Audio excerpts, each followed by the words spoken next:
Today's short vlog is a breakout chapter for our recent vlog, Singing Cicadas. It's a little bit serious and a little bit silly rant on a few of the pitfalls of living in France. Grievances which I'm sure many expats have after moving to and living in France and perhaps other parts of Europe as well. If you'd like to know what these grievances are, or you ever find yourself in tedious and frustrating situations, and it would just make you feel better to know that you're really not alone. Or if you'd just like to see me complaining, stick around. Anyway, I have to get on to post my packages, so I'll see you the next time.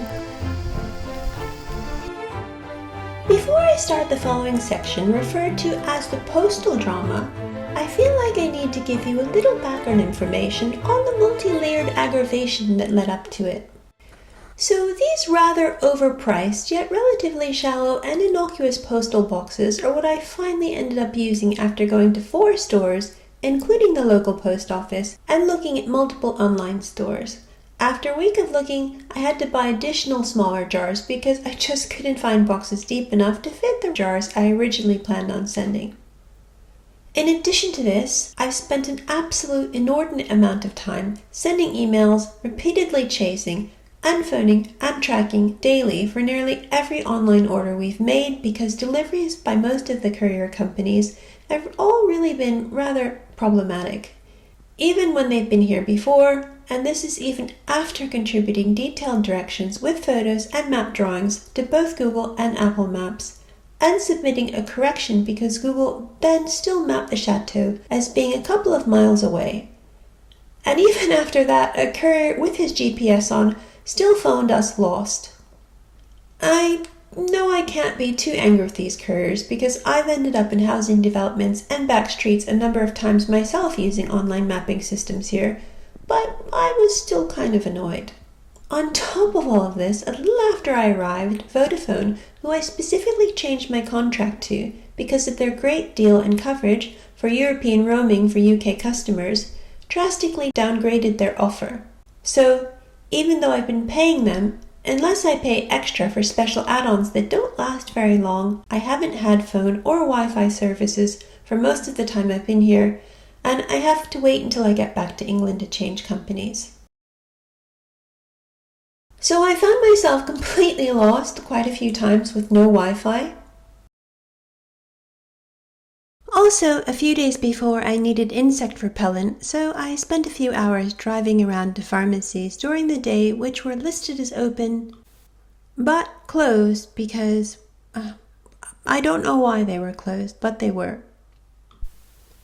So, although I'm generally pretty even-tempered, I already had a lot of built-up aggravation when this happened.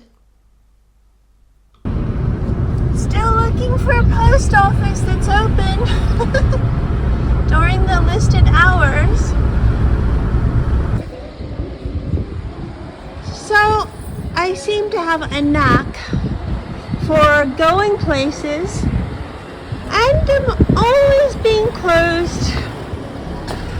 Here is the post office in Carcassonne, which I drove to because all the other post offices are closed from 1 o'clock around me, and this should be open because it's now about 4 o'clock on Tuesday, so it says Mardi 1:30 to 5:30 p.m. right here.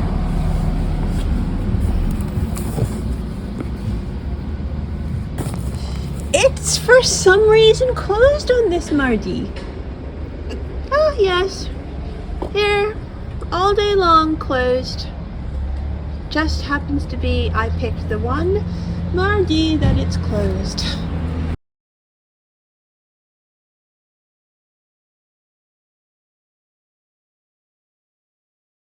There's some kind of like conspiracy in France for me to go to every place that's closed on the one day out of the year that it's closed. If something could be closed at only for 1 hour on one day.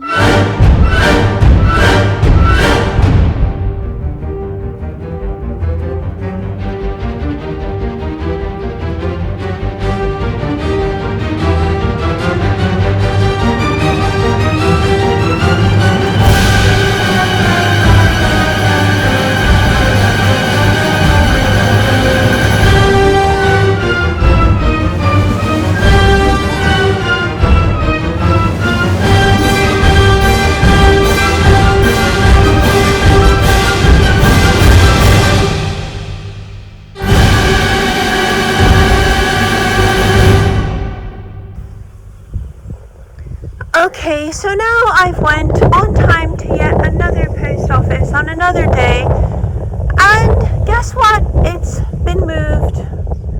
On Google it lists this address, but it's been moved to the Secretariat of the Mairie. I don't know. I really, really despair.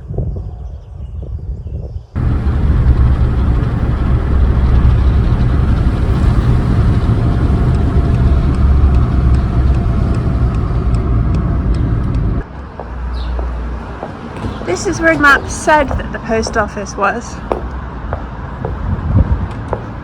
So I just had to walk around until I stumbled on the post office, and it is closed on Wednesday. So this has just become a joke.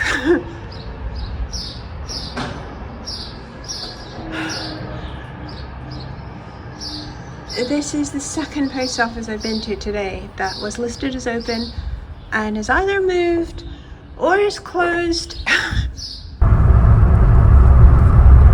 That is beautiful. It's so pretty, but it isn't nice when you are working and need to get things done. It's hard to find the beauty in it when... Turn left onto D18. This one at Bram is supposed to be open. It's listed as open, and no, the pasted on note says that it's closed on Wednesday after 12. There's another poor lady trying to get in the post office when it's closed.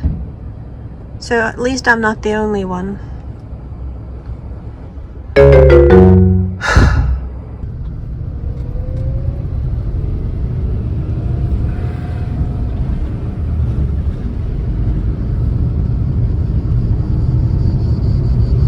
Saying that I've arrived,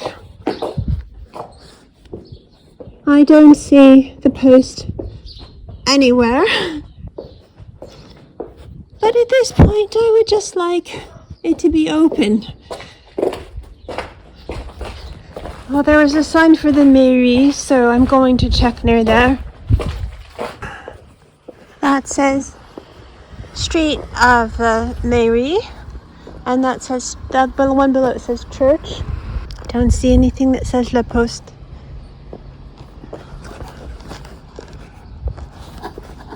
Oh, there's the mairie. Maybe up there somewhere, but I think I just came from there. Yeah, it looks closed.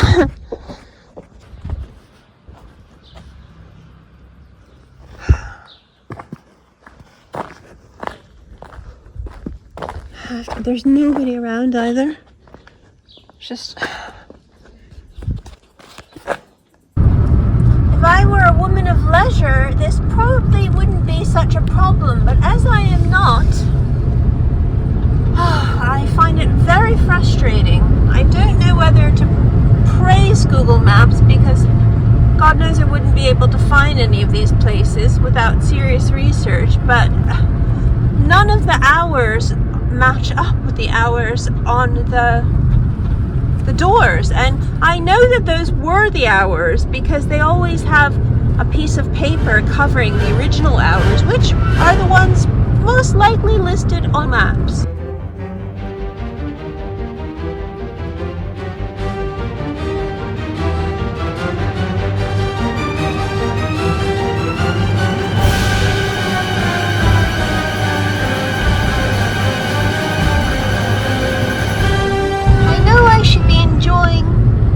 The French countryside, but I need to get back and work on my chicken house. So, another closed one. It says here, open from Monday to Friday, 9 a.m. to noon, but Maps lists it as open from 1:30 till 4:30. When I go to the French La Poste website, it doesn't say anything about it being closed. It just doesn't say anything.